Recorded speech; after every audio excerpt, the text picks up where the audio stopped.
I'm hoping to come out like Brad Pitt at the end. Maybe a Ryan Gosling, Brad Pitt or Ryan Gosling? something like that. All right. So what do you think? All right, we're back here at the Beardbrand Barbershop in Austin, Texas. My name is Sly, and I'm here with Robin.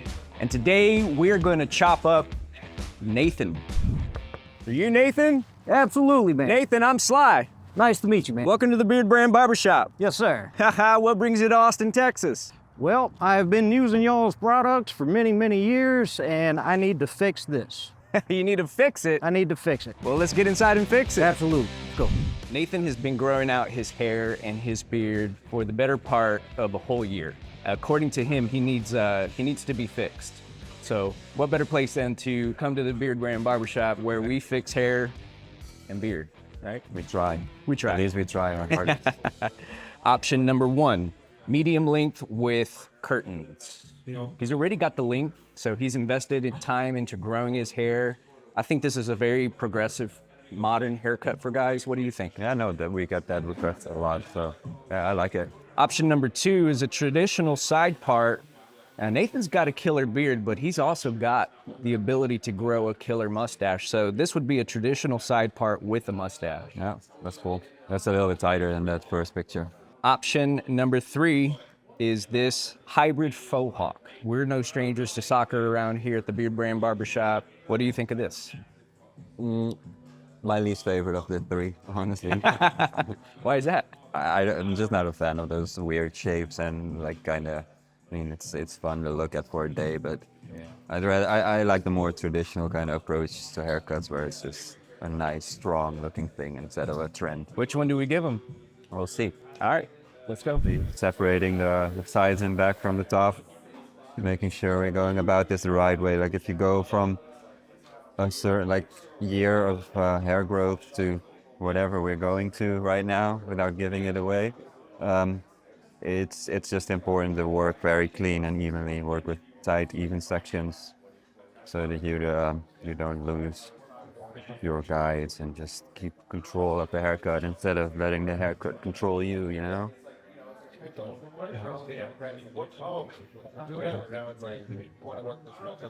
And this gives me a good understanding of like if there is any hair patterns or cowlicks I need to take into consideration while we're chopping it off.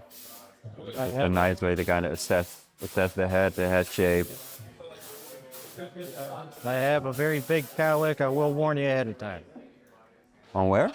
Right about here. Yeah, that's common where most people have them.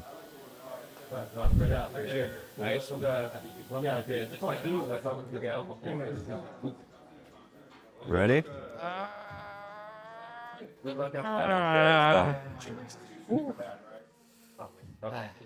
First is always the most painful. Yeah, right. First cut is the deepest. Absolutely. Well, I found y'all online, I believe. Couldn't really tell you the year, but I bought it because I needed something different, and it smelled great. It worked wonderfully. I've been using it ever since. And I come up here when I was living in Waco for about a year. Got my first haircut from you. Y'all did a great job, and here I am again. Who cut it? The comedian guy over here on the Trey.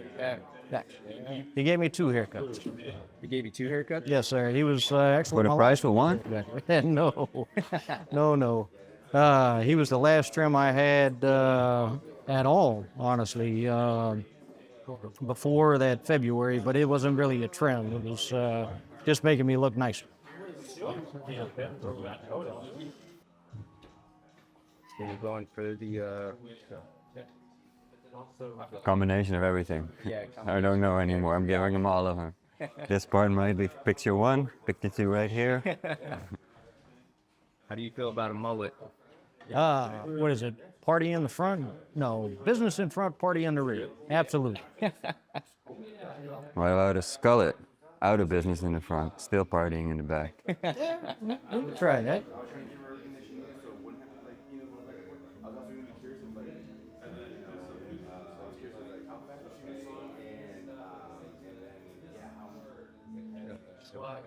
Good. So it's all still pretty straightforward. You already can tell that we made a good, right decision by going the style we chose. It's because of the hair texture and density. This is out of all of them definitely the best way.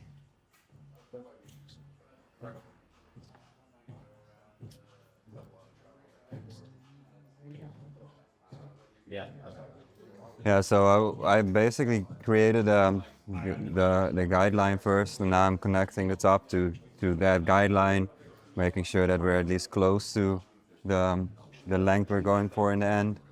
Then I'm gonna do all my clipper work underneath, and then I'm gonna fine tune the haircut to perfection.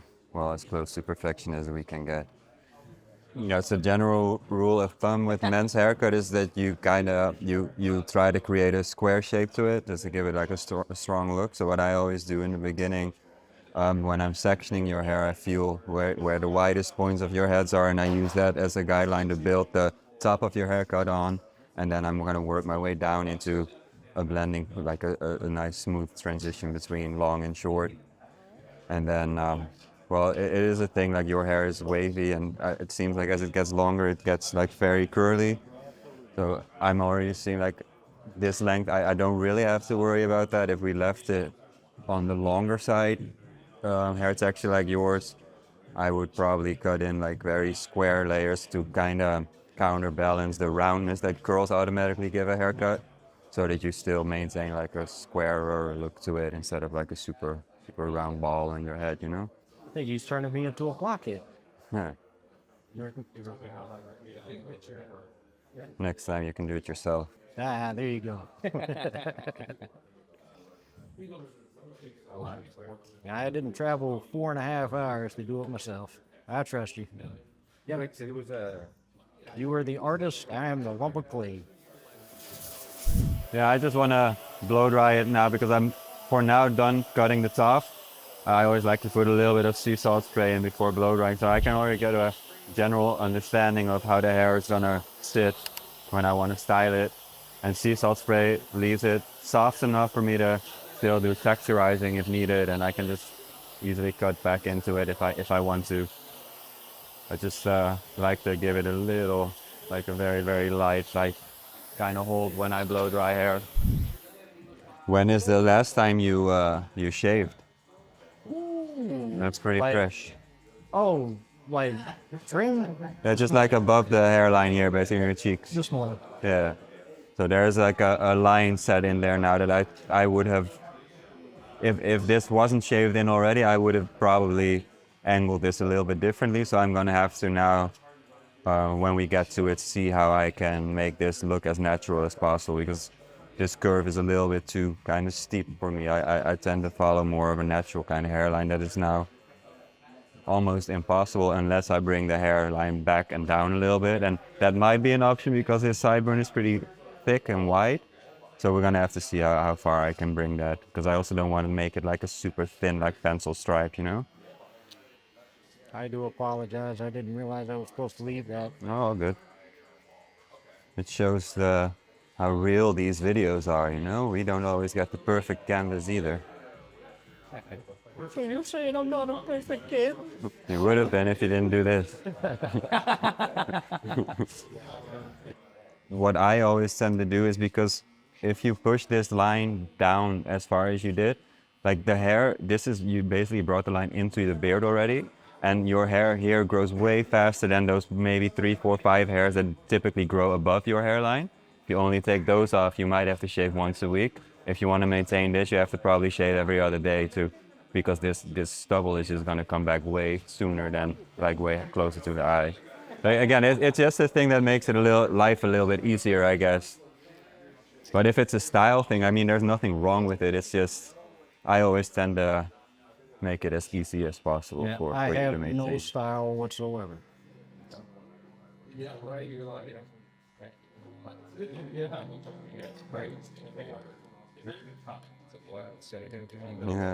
grows upward here. So what you have to do here, it happens a lot in the back of the neck, turn your clippers around, work downward, so that you make sure you catch all those fine hairs that are growing in a different direction.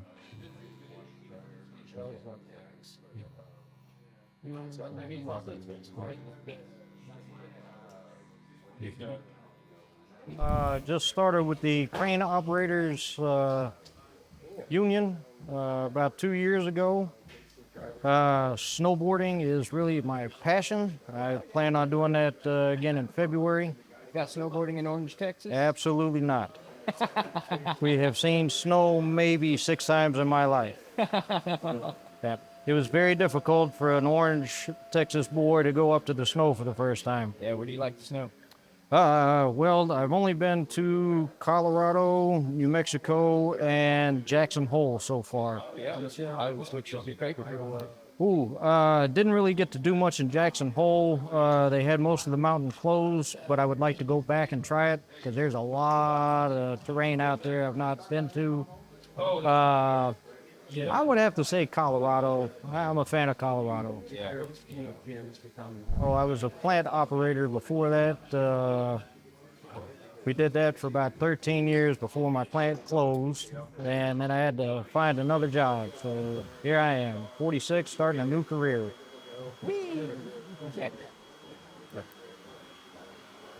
But they pay really well. I get to play with big toys, so I'm happy. Nice. It's about this heavy weight line that I cut in the beginning. Needs to be blended from this length into that length. So I'm gonna just use my clippers to give me more control on how much I'm gonna take off. I can very easily find my guides in this. I'm just gonna start fine tuning this blend.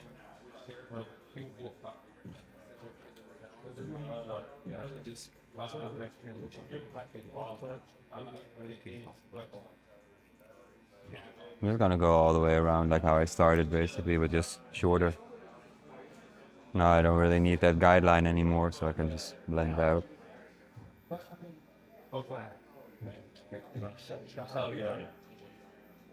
Trim on my house. Alright.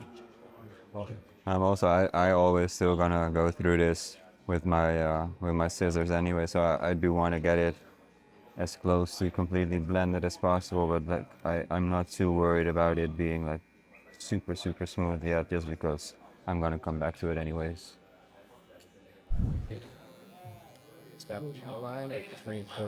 I'm just trying to get this a little bit more even, so there's not like such a chunky sideburn into like a curve. Trying to straighten it out a little bit more. And I don't want to push it into too much more, so I'm very limited in how I can alter it, but I already feel like this is closer to a natural hairline than that super like deep curve bending forward like that. There we go. Fix my screw up. Huh? Not the end of the world, like it's probably only a couple hairs.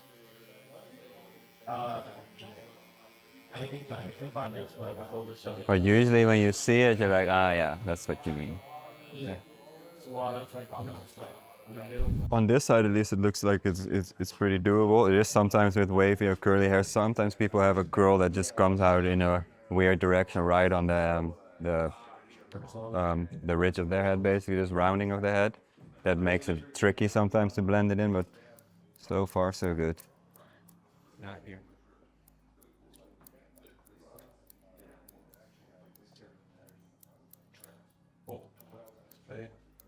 Here you can kind of see what I mean, like how this whole side of there's like a forward growth here. If you go really close to the hair, you can see it goes forward and then it bends down. So if you wanted to comb that back and then blend, like that's how I typically do it. I just comb it back and see how it falls onto that blending point, and then I'll just visually make it so that it doesn't look too disconnected or heavy. But there's just certain areas here where you can kind of see how jumpy the hair gets, especially if you go too short, too high. That's why I always like to use scissors for that last part of the blend, because if I run clippers into this high of an area on the head and the hairs do something that I didn't expect, you're basically done. Like, it's really hard to fix those kind of mistakes of going too short. Just a safety measure to do it with scissors up here. And then you can create as much as possible symmetry to both sides without seeing like that there's a growth pattern there. This falls over it nicely, especially if you would have put a little bit of styling paste in it, that will fall onto that blending board really good. So I already cleaned up the hairline back here, like around the ear, and I took a couple sections up from the beard backwards and evened them out with the natural hairline. And now I'm just angling my comb in there, use that as a guide, and just make, this is still bulk removal. I'm just taking away most of the unnecessary beard that I'm not gonna need for the style I'm going for. So I'm using my guide from back there, angle my comb away from the base, and just run it over there. So every time, after every passing I do and I run my comb back through it, it's so much easier to just get all the way through instead of like getting stuck in it all the time. So really that's kind of where I want to be before I really start shaping the beard, so that I can properly see what's what and what's left and what I should cut and what I shouldn't cut. This is already like very much basically unnecessary, so I can just kind of go rough there, figure it out there.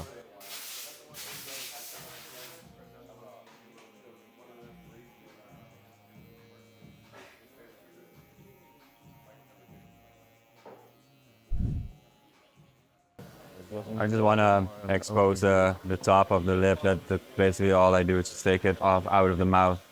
So that when you eat and drink a beer, that it's not going to be in your mustache at least. So I do like to keep the mustache as long as possible. I just want it not be covering the mouth.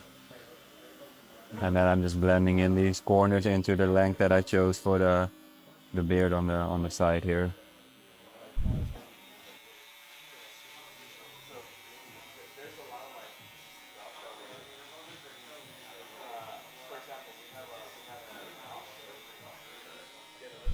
Just gonna now kind of establish the length of the beard. So I like to take a couple sections about a finger's width, just push the bulk of the beard out of the way, and then I'm gonna establish like a natural guideline down here on the throat, and then build the rest of the beard on top of that. I'm just pulling out a section that's straight enough. Then I kind of decide where I want that line to sit, which is usually right above the Adam's apple. Start in the middle.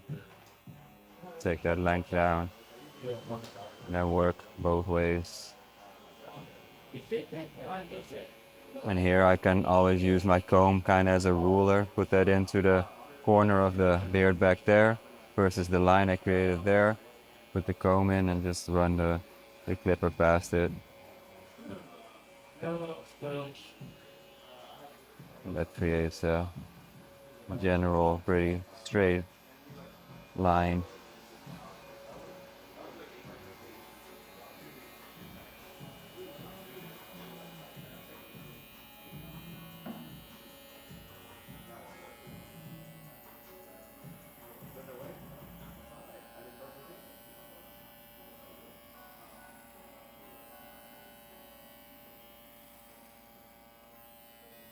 So it's not gonna do much because he shaved this morning, but I'm just gonna shave the line in how I would have done it if it wasn't already done for me. Just to create that setup, you know? As it grows back, it will grow back into the line I have set instead of the rounded line that was there. Hopefully. Trial and error.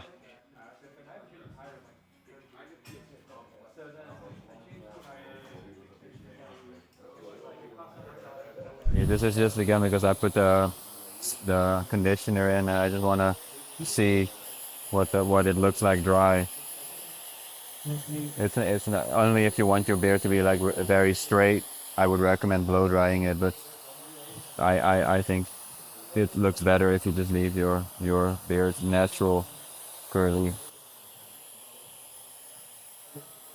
Yeah, this is some more length is gonna come off, but this is mostly like rounding that edge off a little bit. That's why it's good to blow dry it straight first, so you have like a very, very sharp edge.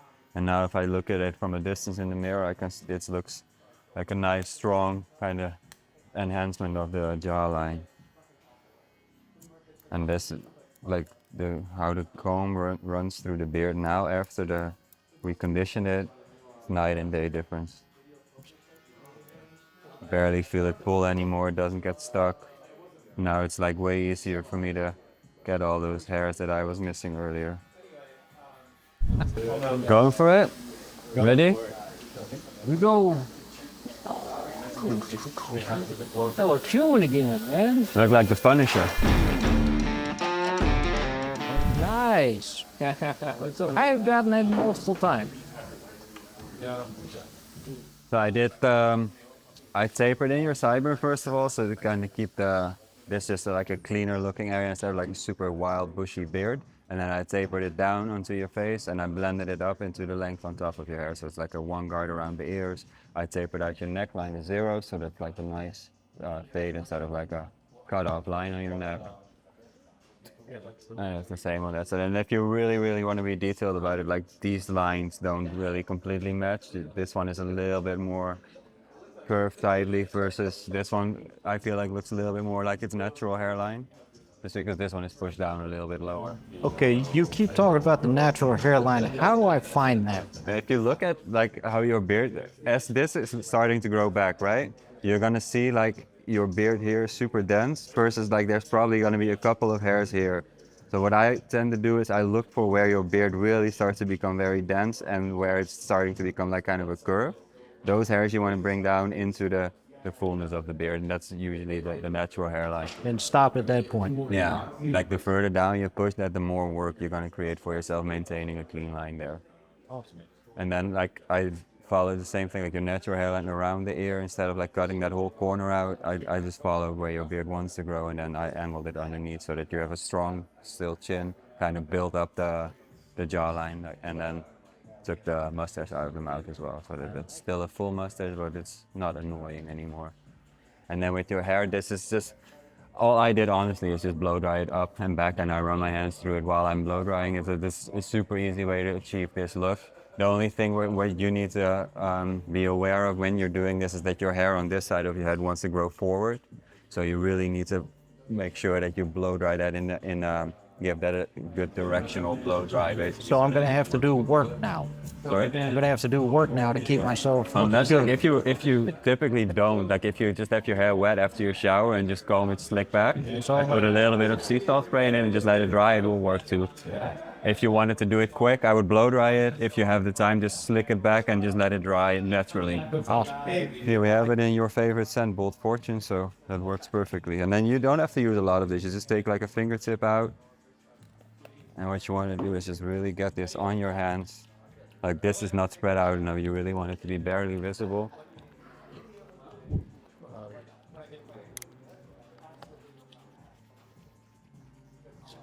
And then this seems kind of counterproductive, I guess, because you blow dry your hair back or you slick it back. But with product, I always work forward. So start on the back of your head, work it in forward, and then start pulling it back. Otherwise, you're gonna have like a super heavy fringe full of product and nothing in the back here. And with curly hair, this is starting to blow up in a curly ball, and this is gonna be super tight to the head. It's just a funky look, you know? So get it like from back to front, pull it back so that you know that you have the product like evenly distributed everywhere. And that just really helps with this edge as well. You can kind of see how that's way smoother looking than just bone dry.